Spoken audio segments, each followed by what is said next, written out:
Por ejemplo, cuando ponemos un libro encima de una mesa, estamos acostumbrados a pensar que el libro toca la mesa, pero realmente, en sentido estricto, no es así, porque si estos son los átomos de la mesa, y acercamos el libro, que también tendrá sus átomos, realmente los átomos del libro no llegan a tocar a estos átomos de aquí.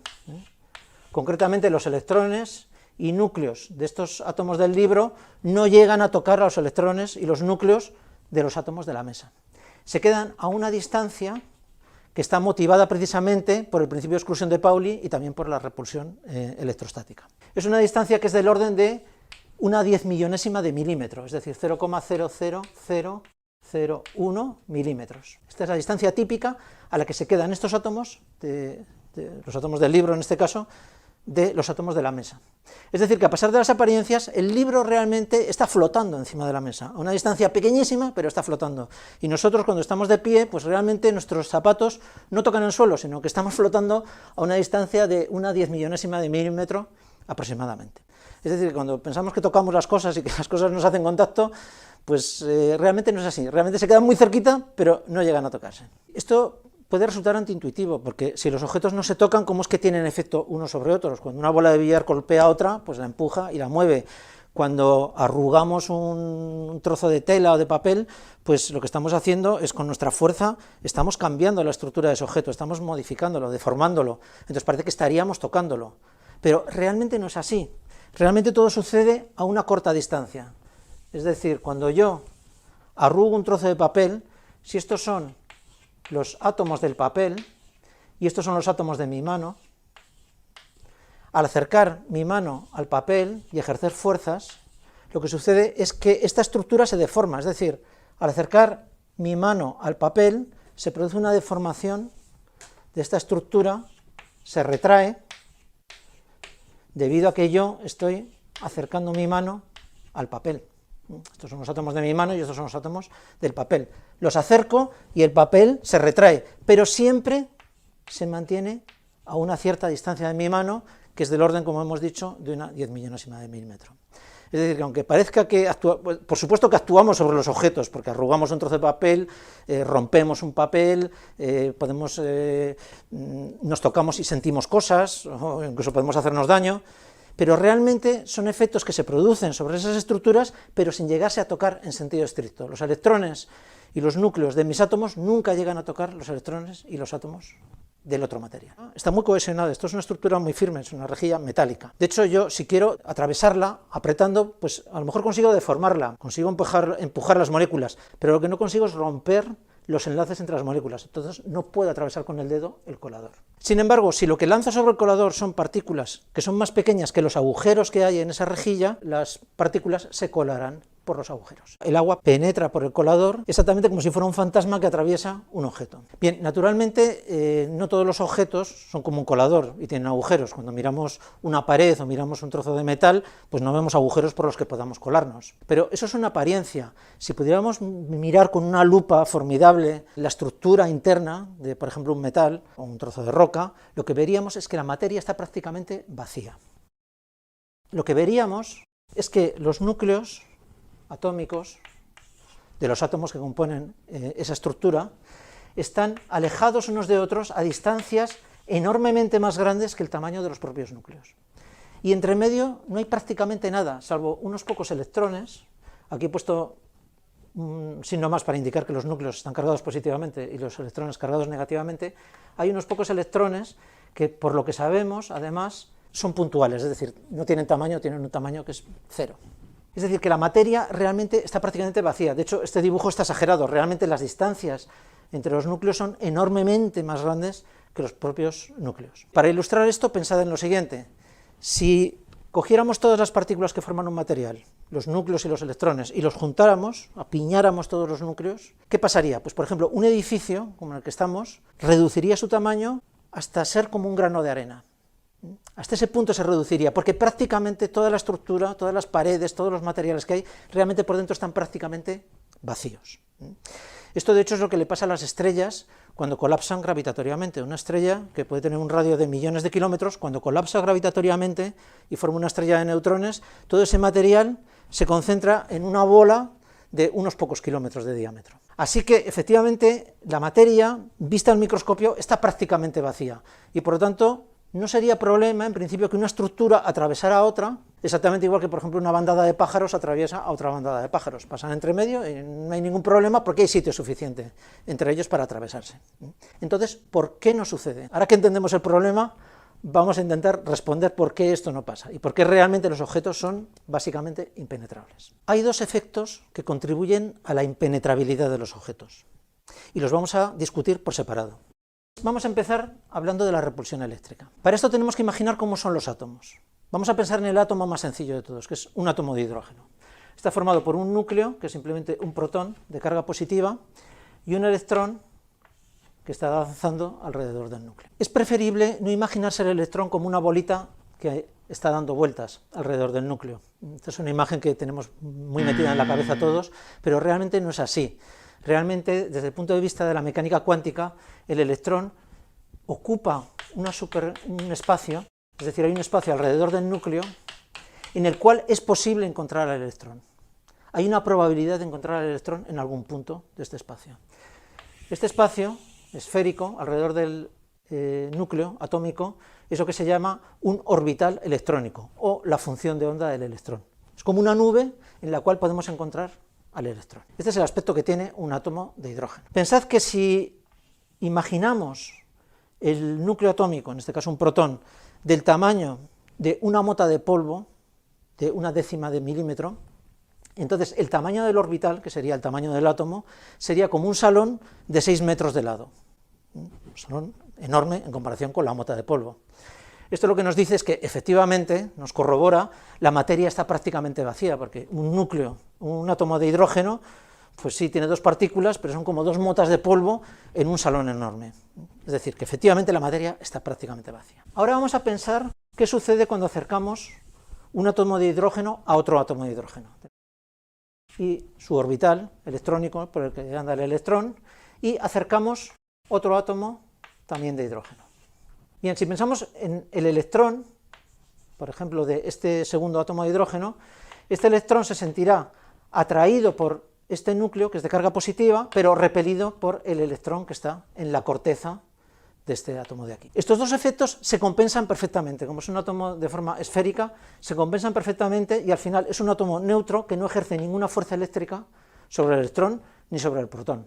Es decir, que no hay fuerzas eléctricas, ni de atracción ni de repulsión. Esto realmente es una aproximación, porque lo que sucede es que cuando se aproximan mucho los átomos, se deforman un poco los orbitales atómicos, y entonces sí que se crean ciertas fuerzas, pero que de hecho son fuerzas de atracción, no de repulsión. Pero son efectos pequeños que vamos a despreciarlos, no los vamos a considerar. Es decir, que a una cierta distancia los dos átomos se ven el uno al otro, pero realmente no interactúan, no hay fuerzas entre ellos. ¿Qué pasa si seguimos acercando estos dos átomos?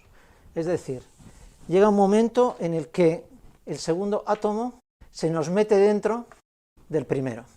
Bueno, ahora las fuerzas de atracción y de repulsión son más complicadas y ya no se compensan perfectamente. La fuerza de repulsión entre los electrones se hace complicada, pero el efecto dominante es la fuerza de repulsión entre los dos núcleos atómicos que se están acercando. Aquí hay una fuerza de repulsión que repele a estos núcleos y los aleja uno de otro. Esta es la fuerza esencial eléctrica que hace que los átomos no puedan acercarse todo lo que queramos. Llega un momento en que la repulsión eléctrica no lo permite. Es decir, si consideramos, por ejemplo, un material que está formado por átomos, tenemos aquí otro material con el que queremos penetrar a este material, por ejemplo, aquí tenemos los átomos de este segundo material y queremos entrar por aquí. El problema que tenemos es que este átomo, al penetrar por aquí, acerca su núcleo positivo demasiado a estos núcleos positivos de estos átomos, se produce una repulsión eléctrica y no deja que entre. Es decir, que este fenómeno de la repulsión eléctrica contribuye a que los objetos no puedan penetrarse unos a otros. Si no, pues podría pasar por aquí exactamente igual que el agua pasa a través de un colador. Porque sitio hay, porque como sabemos, los átomos están prácticamente vacíos. Bien, este es el primer efecto, o el primer fenómeno que explica que los objetos sean impenetrables, que no puedan atravesarse unos a otros. Pero no es el único. Hay un segundo efecto que es incluso más importante, que es el principio de exclusión. El principio de exclusión, que se suele llamar principio de exclusión de Pauli, la persona que lo formuló, Lo que nos dice es lo siguiente, esto es un resultado de la mecánica cuántica. De hecho tiene nombre de principio, como si fuera un postulado de la mecánica cuántica, pero no es un postulado de la mecánica cuántica, es una consecuencia de los postulados de la mecánica cuántica, es decir, es un teorema, se debería llamar el teorema de exclusión, pero por razones históricas se le llama el principio de exclusión. Y lo que nos dice este principio es que determinadas partículas, que se les bautiza con el nombre de fermiones, que técnicamente son partículas que tienen spin semientero, pero bueno, no vamos a entrar en eso ahora, son ciertas partículas entre las cuales se encuentran los electrones, es decir, los electrones son fermiones. Estas partículas tienen la siguiente propiedad, y es que no puede haber dos ocupando el mismo estado cuántico, no puede ser. Por ejemplo, si tenemos un átomo, ahora voy a poner un átomo en vez de hidrógeno, de helio. Un átomo de helio tiene 2 protones y 2 neutrones en el núcleo, y luego tiene 2 electrones en la corteza. Esto es un núcleo de helio. Bien, pues si tomo otro núcleo de helio y lo quiero colocar encima de este, es decir, superponerlo completamente, imaginad ahora que no hay fuerzas eléctricas. Esto es un fenómeno que no tiene nada que ver con las fuerzas de atracción y de repulsión eléctricas.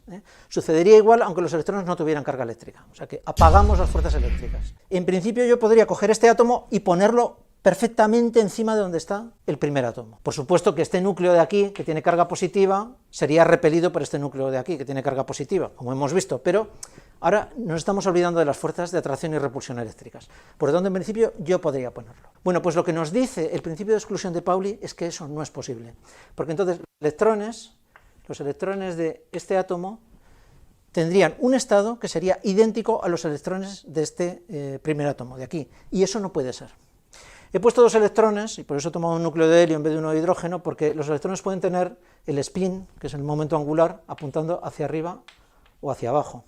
Y por eso en un núcleo de helio realmente puede haber 2 fermiones, 2 electrones, ocupando el mismo estado, porque realmente no es el mismo estado. Uno está apuntando para arriba y otro está apuntando para abajo. Pero una vez que ya tenemos llenado ese estado, ya no caben más electrones. Si queremos meter más electrones, es imposible. El principio de exclusión de Pauli nos lo impide. Claro, esto es para 2 estados idénticos, pero ahora podemos pensar, ¿qué sucede si no los superponemos, los 2 átomos, exactamente, sino que los aproximamos? Es decir, tengo el primer núcleo, el primer átomo de helio, y le acerco un segundo átomo de helio. Bueno, he puesto aquí los núcleos, pero ya digo que estamos olvidándonos de las fuerzas de atracción y repulsión eléctricas. Ahora no están puestos exactamente uno encima del otro, pero hay un cierto solapamiento. Bueno, pues cuando se hacen las cuentas, resulta que cuanto más solapados estén los orbitales electrónicos del primero y del primer átomo y del segundo, entonces mayor es la fuerza de repulsión, mayor es la tendencia a la repulsión entre estos 2 átomos. Es decir, el principio de exclusión de Pauli no deja que los orbitales electrónicos se superpongan uno sobre otro. Como digo, esto no tiene nada que ver con las fuerzas de atracción eléctricas, ni de repulsión, ni nada. Esto sucedería así, aunque los electrones no tuvieran carga eléctrica. Bien, este fenómeno del principio de exclusión es, de hecho, más importante que la repulsión electrostática o la repulsión eléctrica a distancias muy cortas. Es el fenómeno dominante. Y también contribuye, por tanto, a que si tenemos un material formado por átomos, no podamos, con otro material distinto, lanzar átomos y que atraviesen esta estructura. Digamos que no hay sitio, porque sí, sitio habría, porque el espacio está vacío, pero al acercarse los orbitales electrónicos de este átomo a estos de aquí, empezarían a solaparse, y entonces el principio de exclusión de Pauli diría, no, no, no, fuera de aquí. Esto no puede ser. Es una conjunción de estos 2 fenómenos, la repulsión eléctrica y el principio de exclusión de Pauli, lo que hace que los cuerpos realmente sean impenetrables. Entonces, ahora ya que hemos respondido, vamos a pensar un poco en las implicaciones que tiene esto. Por ejemplo, cuando ponemos un libro encima de una mesa, estamos acostumbrados a pensar que el libro toca la mesa, pero realmente, en sentido estricto, no es así, porque si estos son los átomos de la mesa, y acercamos el libro, que también tendrá sus átomos, realmente los átomos del libro no llegan a tocar a estos átomos de aquí. Concretamente, los electrones y núcleos de estos átomos del libro no llegan a tocar a los electrones y los núcleos de los átomos de la mesa. Se quedan a una distancia que está motivada precisamente por el principio de exclusión de Pauli y también por la repulsión electrostática. Es una distancia que es del orden de una 10 millonésima de milímetro, es decir, 0,000 0,01 milímetros. Esta es la distancia típica a la que se quedan estos átomos, los átomos del libro en este caso, de los átomos de la mesa. Es decir, que a pesar de las apariencias, el libro realmente está flotando encima de la mesa, a una distancia pequeñísima, pero está flotando. Y nosotros, cuando estamos de pie, pues realmente nuestros zapatos no tocan el suelo, sino que estamos flotando a una distancia de una 10.000.000ª de milímetro aproximadamente. Este fenómeno de que los cuerpos realmente no se tocan, en sentido estricto, sucede incluso cuando deformamos un objeto, por ejemplo, dándole un golpe. O incluso cuando cortamos, cuando el cuchillo cortaba el trozo de queso, realmente nunca llega a hacer contacto. Por ejemplo, cuando tenemos, imaginad que estos son los átomos del queso que queremos cortar con un cuchillo, y que esto es un átomo del cuchillo con el cual vamos a cortar el queso, del material del cuchillo, el metal que sea. Bien, cuando cortamos con el cuchillo el queso, lo que hacemos realmente con la fuerza que ejercemos, somos capaces de romper los enlaces entre estos átomos o entre estas moléculas, y entonces lo que sucede es que se abre una especie de canal, debido a esta repulsión, por el cual pueden penetrar los átomos del cuchillo. Es decir, los separa y por ahí pueden penetrar. Pero realmente los átomos del cuchillo siempre están a una cierta distancia de los átomos del queso. Es decir, pasan al lado, los separan, pero realmente no llegan a tocarlos. Y esto sucede incluso cuando, por ejemplo, cortamos un papel con unas tijeras. Los átomos del material de las tijeras, los átomos del metal que sea, hierro, en fin, de lo que esté constituido ese acero, realmente pasan muy cerca de los átomos del papel, los separan, hacen que se rompan, pero realmente no llegan a tocarlos. Es decir, cuando pensamos que tocamos las cosas y que las cosas nos hacen contacto, pues realmente no es así, realmente se quedan muy cerquita, pero no llegan a tocarse. Esto puede resultar antiintuitivo, porque si los objetos no se tocan, ¿cómo es que tienen efecto unos sobre otros? Cuando una bola de billar golpea a otra, pues la empuja y la mueve. Cuando arrugamos un trozo de tela o de papel, pues lo que estamos haciendo es, con nuestra fuerza, estamos cambiando la estructura de ese objeto, estamos modificándolo, deformándolo, entonces parece que estaríamos tocándolo, pero realmente no es así, realmente todo sucede a una corta distancia. Es decir, cuando yo arrugo un trozo de papel, si estos son los átomos del papel y estos son los átomos de mi mano, al acercar mi mano al papel y ejercer fuerzas, lo que sucede es que esta estructura se deforma, es decir, al acercar mi mano al papel se produce una deformación de esta estructura, se retrae, debido a que yo estoy acercando mi mano al papel. Estos son los átomos de mi mano y estos son los átomos del papel. Los acerco y el papel se retrae, pero siempre se mantiene a una cierta distancia de mi mano, que es del orden, como hemos dicho, de una 10.000.000ª de milímetro. Es decir, que aunque parezca que por supuesto que actuamos sobre los objetos, porque arrugamos un trozo de papel, rompemos un papel, nos tocamos y sentimos cosas, o incluso podemos hacernos daño, pero realmente son efectos que se producen sobre esas estructuras, pero sin llegarse a tocar en sentido estricto. Los electrones y los núcleos de mis átomos nunca llegan a tocar los electrones y los átomos del otro material.